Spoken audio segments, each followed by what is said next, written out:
what should people be grounded in, and how do they go about doing that in a modern era? Yeah, I mean, I went through my early 20s not being grounded in much, and I think we could probably both agree that people are spiritual beings, and I think that if we agree on that, then we need to tend to What do you mean by our spiritual? spiritual nature. The things that are unseen, but still affect us in our physical. So, the spiritual side of things would just be the thoughts you have, the your overall. I think like the emotional realm is connected to the spiritual realm, but like ultimately, it's a question of like what is good for us and going to last, and what is bad for us and going to not last. And I think that most people need to be plugged into some sort of spiritual practice, spiritual disciplines that keep them accountable to their own self, their own well-being. So, what that looks like is like being in community, having people around you who are also grounded in some sort of spiritual disciplines. Spiritual disciplines could be reading some sort of scripture. It's like ancient wisdom, prayer, time connecting with higher power, worshiping higher power. I think that all these things are kind of lost and probably feel super foreign to a lot of people during a period where religion and just believing in God has almost been drained from society over the past several decades. But I think over a long enough period of time, it's very hard to ignore the fact that we are full of something that like we don't really know where we've come from. And so I think if you haven't answered that question early enough, it's really gonna lead your life in a way where maybe you're not making decisions based on a firm set of moral and ethical code that through every area of your life you're living within integrity of a certain way of being. And so I think if you don't have that, it can lead to a lot of dysmorphing personality and mental health issues. And I think we see it today in like the rise of transgenderism. I think a lot of that is actually a byproduct of people not being rooted in identity in, what were we created to be. And I think, questions around identity as a young adult is very common. Like being a tomboy as a young girl is very common. And I think, there's just like an objective truth to like men and women. And now we've like allowed what I would say is like dark, like really darkness into that whole conversation, allowing people to kind of be whoever they want to be. To play devil's advocate, do you not think that we've evolved past this need for made up organized religion, and actually we're so developed? We talk about technology and how the human race has progressed so much. We're now here in 2024, and maybe we've discovered our true selves, our true identities. Is that an option on the table? Yeah, I think that this is more like a transhumanism argument. Transgender argument. Yeah.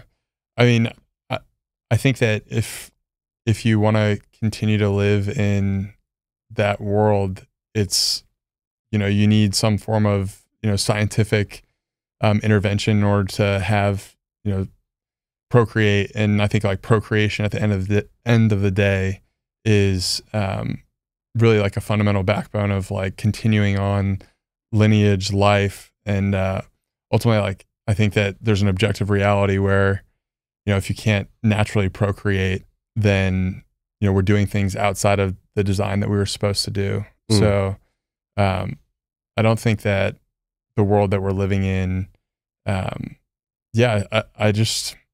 fear that a lot of people are buying something that like science is going to be able to fill all these gaps. And, when you want to just like change genders and put all these drugs into your body, and then one day like you want to go back, or you made the wrong decision, like how bad do you feel if that's the case? And what mental problems are you dealing with there? So I think it's a spiritual problem. I think it's, you know, people not having roots in their like their origins of their family, who they are, feeling a sense of being, and a strong sense of identity pulls people into areas where, I mean, I think some of it is, beyond the mental strain that I think you're putting on people in terms of you don't know what gender you are. I think there's also like physical harm being done there, not being able to revert back, or maybe even not being able to have kids, which is a blessing. And to push back as devil's advocate again, I hope you don't mind me sort of playing devil's advocate. Absolutely not. If you believe in the spiritual and sort of transcending and this unknown realm, are you not open to the idea that maybe people could have been born in the wrong body, and that's why they need to transition and actually break away from science, just like religion does, and discover their true selves? Do you think religion breaks away from science?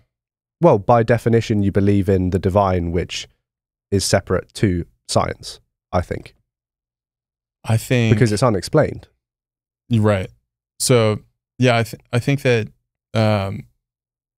there's good spirits and bad spirits. And those are judged by the fruit that they create. And so, you know, if someone is making decisions around their identity on, you know, they were this and now they want to be that, I think that, you know, the output of, you know, quality of life and mental well-being and all of that will prove out, like, ultimately whether or not that's good or bad. Yeah, I think there's tangible proof to what happens when you have your identity rooted in, you know, a system like the natural design. And I think natural law is something that falls outside of, you know, serious religious context, but it's something that we can all understand, right? Like birds and bees and monkeys, you know, they don't have these questions whether what's a male, what's a female. Humans, we do. So what has been ushered into our consciousness that has allowed us to ask these questions?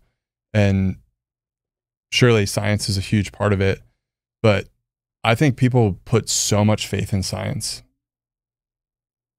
for no reason, or not for no reason, but blind faith in science to me feels like way more blind faith than you need to root yourself in, you know, the religious world. You know, I'm a Christian. I believe in Jesus Christ, and you know, I think that to look back on history, there's more empirical evidence that Jesus walked this earth than the Roman Empire. I think anyone who disputes Jesus' existence is stupid. Yeah, for sure. Yeah, but it's so interesting you bringing up the point of grounding everything in this spirituality, and maybe to make it more easily digestible to someone who is atheist or whatever else.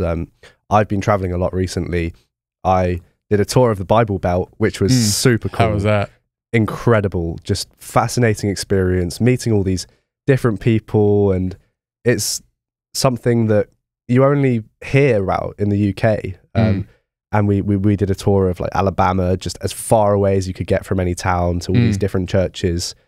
I then have been doing a lot of work in the Middle East, so I've been able to go to some mosques over there as well, go to Medina, which is the second holiest mosque. And then this time in Austin, I had the chance to go to a Jewish synagogue as well. So I've been a bit of a theological slut, basically, like that. What have you learned? Oh, just so much. But those spiritual approaches that you've been talking about, to ground it maybe in science for those that don't believe in religion, even just seeing the habits that sort of extend across all three of those different areas, it's that idea of community and a purpose that transcends yourself. And that's the huge difference that I see, is that away from these religions, people are so individualistic, and I have to fight my natural instincts to avoid this, because I'm pretty self-centered naturally. But you see just unlimited success when you do come together as a community, not just in terms of someone can do a favor for you. What do you mean success? As in, okay, so let me break this down. Even materially, you've got the networking opportunities, you can get a job through a friend. But what I was about to say is that beyond that, even more important, you feel this fulfillment when you have responsibility for other people.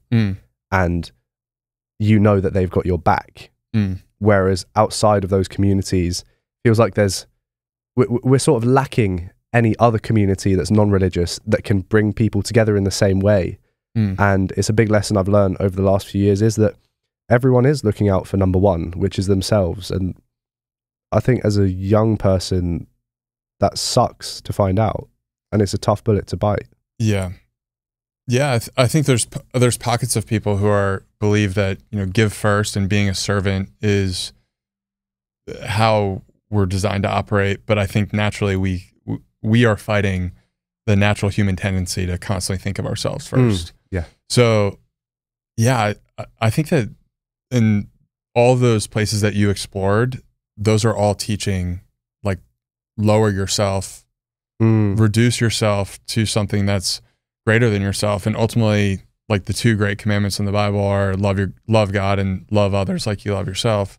And I think it's a calling for us to be in relationship, but like actually genuinely coming to people with a heart that, like, I genuinely want to care about Elliot. Like, if he has things going on in his life where I can be of service to, I can actually help him. Whereas a lot of people are just super transactional in the commercialized world today. But giving without any expectation is selfishly, it is a great thing. It feels good to give without expectation, and people don't really know why. It's, I think, just how we're designed. We want to ultimately, I think, serve other people, help other people. And that's where we start to build trust, which is, again, something that is a firm foundation, like a spiritual foundation built on that trust. And when you have trust in relationship, and people can know that, like, dude, if I got, like, in a car accident and I needed somebody to, like, come pick me up and come help me out, like, I will have someone there to come pick me out and help me out.